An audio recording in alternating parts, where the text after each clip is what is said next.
علی المولا صدق رسولہ محمد وبارک وسلم الصلاۃ والسلام یا سیدی یا رحمت للعالمین زیر و زینت مسند صداقت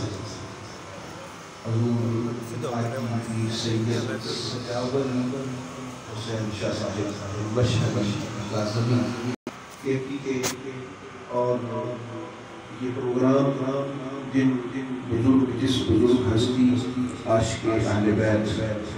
خانوادہ رسول کریم علیہ السلام کے چمکتے دمکتے مہکتے ہوئے پھول حضرت بابا جی پیر سید لال حسین شاہ صاحب قادری کلندری اور بہت سارے معزز سادات گرامی محتشم علماء کرام میں اور آپ جو میرے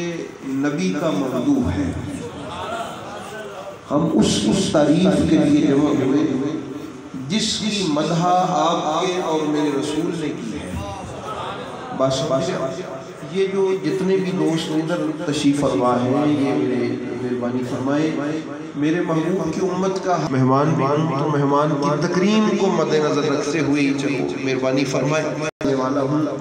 تو مولا کائنات کی چوکھٹ سے چونکہ منسوب ہوں تو اس لیے انہوں نے اس عزت سے نوازا ہے ورنہ کوئی حیثیت نہیں ہے اور ذہن میں یہ بات رکھیے جاگو جو میں عرض کر رہا تھا کہ ہم اس کی مدح کر رہے ہیں جو محمد عربی کا ممدوح ہے اور یاد رکھیں رسول کا ممدوح وہ ہو سکتا ہے جو خدا کا ممدوح ہو رسول وما ينطق عن الهوى رسول معظم کسی کی مدح میں زبان نہیں کھول سکتے جب تک اللہ اس کی مدح کرنے کا حکم عطا نہ فرمائے تو ہم کتنے خوش بخت لوگ ہیں کہ آج جس ہستی کی تعریف کے لیے اور جن کے ذکر کے لیے ہم جمع ہوئے ہیں ان کی تعریف خود خدا فرماتا ہے احباب گرامی آپ کو پتہ ہے کہ جب میں یہ سیدوں کے بیڑے رونق سے بھرے ہوئے اور پر رونق دیکھتا ہوں تو دل کتنا خوش ہوتا ہے اس کا ایک پس منظر ہے میں اکثر دوستوں سے کہا کرتا ہوں متوجہ آیا میری بات کو بس آپ ذرا اشارتاً سمجھتے جائیے گا ایک وقت آیا کئی سال لگے کچھ بیڑا بے رونق کر دیا جائے علی کے صحن سے رونق کو ختم کر دیا جائے علی کا جو دربار ہے اس کو مٹا دیا جائے بڑا لگا بڑی محنت اس کے لیے بڑی محنت سے کام کیا گیا کئی سال لوگوں کو اس محنت پہ لگا دیا گیا کہ علی کے بارے میں غلط افواہیں پھیلاؤ ہم کہتے ہیں کہ کتنے سال مولا کائنات مولا علی علیہ السلام کے خلاف باتیں ہوتی رہی یہ خلاف کا لفظ میں نے اس لیے استعمال کیا کہ یہ ہر کوئی ماننے کو تیار ہے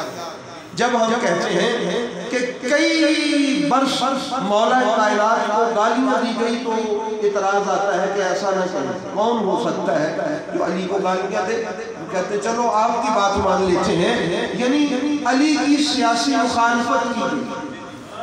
یہ لفظ تو قابل قبول ہے نا اس سے تو کوئی بھی انکار نہیں کر سکتا علی کی سیاسی مخالفت علی پاک کی گئی ان پر نکتہ چینی کی گئی ان کے بارے میں پروپیگنڈا کیا گیا احباب گرامی شرازی صاحب بھی اسی ٹاپک پہ گفتگو کر رہے تھے یہ جو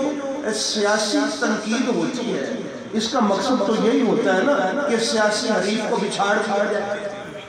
اس کو شکست دے دی جائے اور اس کو ناکام کر دیا جائے چلو ہم کہتے ہیں ہم تمہاری بات بھی مان لیتے ہیں کہ علی کو گالیاں نہیں دی گئی سیاسی تنقید کی گئی بھئی سیاسی تنقید بھی تو اسی لیے کی گئی نا کہ علی کا دربار نہ بسے علی کی بات نہ چلے علی ناکام ہو جائے احباب گرامی بڑی قوتیں کئی برس ایک صدی تک اس کوشش میں لگی رہی اور ان کے پیروکار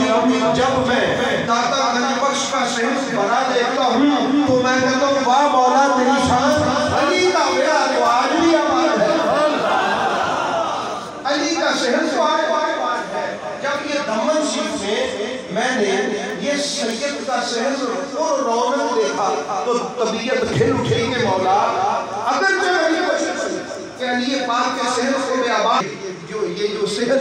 دربار بھرے ہوئے دیکھتا ہوں تو پھر دل کرتا ہے کہ آؤ ذرا دیکھو کہ تم کہتے تھے کہ علی کا شہر آباد نہ ہو، علی کا شہر سے 1500 سال بعد آج بھی ویسے ہی آباد ہے۔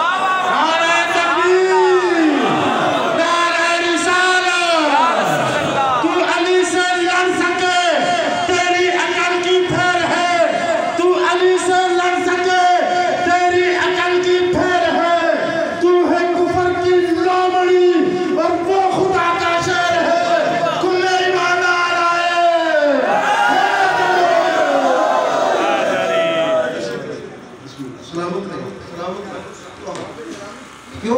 تو مجھے بتائیں کہ آج بھی علی پاک کا دربار آباد ہے کہ نہیں ہے؟ یہ بغداد میں دربار کس کا بنا ہوا ہے؟ علی کے بیٹے کا یہ آباد ہے۔ یہ لاہور میں دربار کس کا بنا ہوا ہے؟ یہ بھی علی کے بیٹے کا دربار آباد ہے۔ اجمیر میں کس کا دربار ہے؟ وہ بھی تو علی کے بیٹے کا دربار ہے۔ تو ہمارے گرامی پتہ چلا کہ یہ عزتیں، یہ بلندیاں، یہ رفعتیں یہ علی پاک کے قدموں سے منسوب ہے۔ اور حضرت علی پاک کے ولادت کے موقع پہ آنے والوں ایک بات کہی ہے علامہ